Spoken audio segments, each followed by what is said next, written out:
On this day 1 year ago, I presented my capstone presentation, which was my high school senior project, where I had to present an inquiry-based question and my research in that field. My question was, should school districts transition to 100% renewable energy?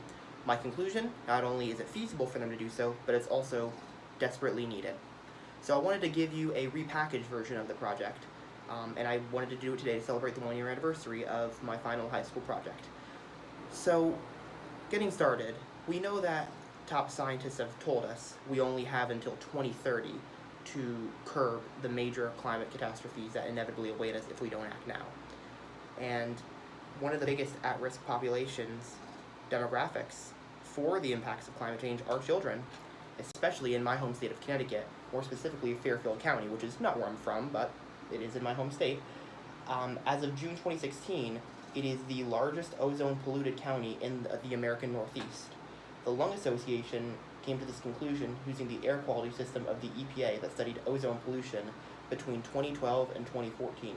And member Jonathan Rosen of the Northeast Board for the American Lung Association explained that research has shown that children are among the most at risk of these with high levels of air pollution.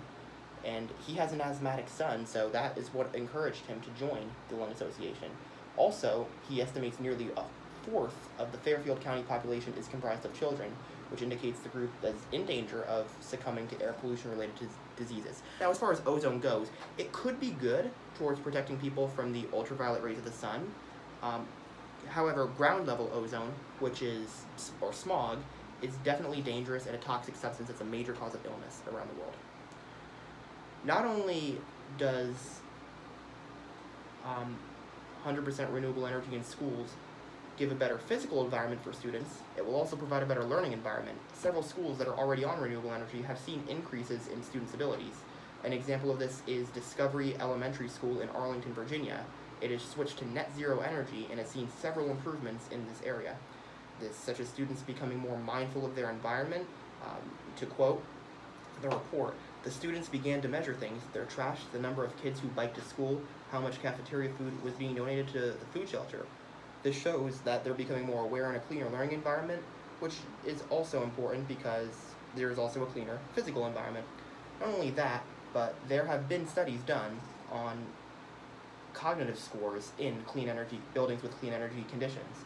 For instance, college researchers found a significant bump in cognitive scores for participants in a green building compared to a conventional building, and the cognitive scores were significantly better when they simulated green and green plus conditions. They were respectively 61% and 101% higher than they were in the conventional simulation. So this is all speculation, you might say. You might think, okay, well, where are there real-life examples? Well, we have one in the city of Lancaster, California, where Lancaster School District has been praised for its efforts to achieve net zero status. They worked with other school districts in the area to install 7.5 megawatts of solar energy across 25 buildings. Not only did this save them over $400,000 in electrical costs, they created 250 new jobs in order to help install these solar panels by partnering with a renewable energy production company.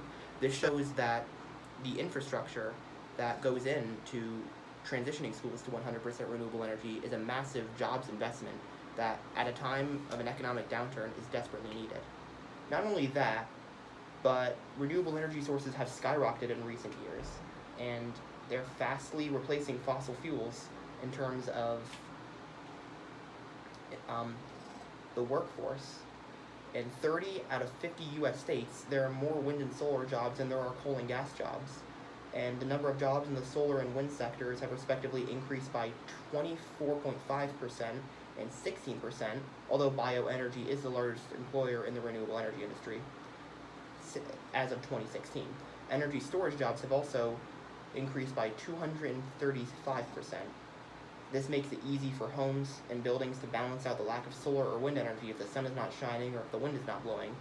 And not only that, but tens of thousands of new jobs have been created through efforts to modernize the power grid, which helps to deliver cleaner energy. Energy efficiency, finally, employs 2.2 million Americans, the largest sector of the clean energy industry. And these jobs are even popular in states with major fossil fuel industries, including Kentucky, where energy efficiency workers almost double the amount of coal workers. So these are just several of the examples that show how clean energy is an industry that is vastly outpacing fossil fuels, and it's the future. And eventually, we're gonna have to get off fossil fuels. They're not something that we can stay on forever, especially at this rate.